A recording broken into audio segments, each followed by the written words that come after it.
लोकसभा चुनाव से पहले जुलूस निकलेगा। 2029 में अयोध्या से इलेक्शन लड़ेंगे ब्रजभूषण शरण सिंह।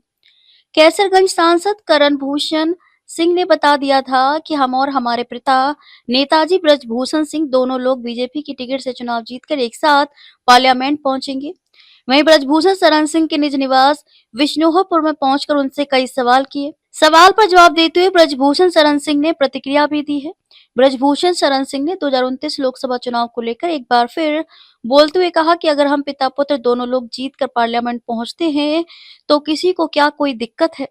दोनों लोगों के चुनाव लड़ने से क्या दिक्कत है। चुनाव कोई भी लड़ सकता है, लेकिन भेजने का काम जनता क्या है। अगर जनता चाहेगी तो चुनाव भी लड़ा जाएगा।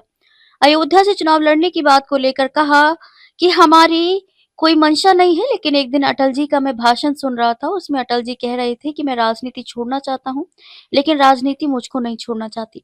तो ऐसे ही मुझको मेरी जनता नहीं छोड़ रही है। समय आने दीजिए, आप भी यही रहेंगे।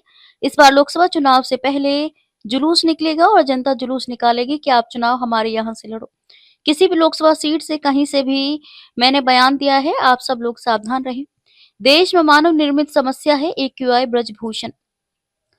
ब्रजभूषण ने कहा कि देश की राजधानी दिल्ली सहित भारत के अन्य प्रदेशों में एक्यूआई की खराब रिपोर्ट हवा का दूषित होना बताया जा रहा है।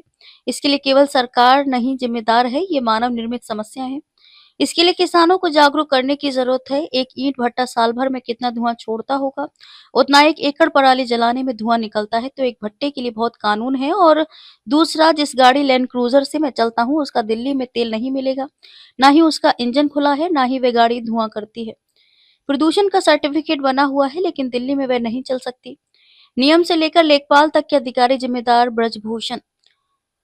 ब्रजभूषण शरण सिंह ने कहा कि मीडिया के माध्यम से सरकार का ध्यान एक्यूआई रिपोर्ट की ओर खींचना चाहता हूं। इसके लिए नियम से लेकर लेखपाल तक के अधिकारी जिम्मेदार हैं। इसमें किसानों को जागरूक करने की जरूरत है। इसमें पूंजीपति की चाल है। गाड़ियों के धुएं से वायु प्रदूषण नहीं होता है।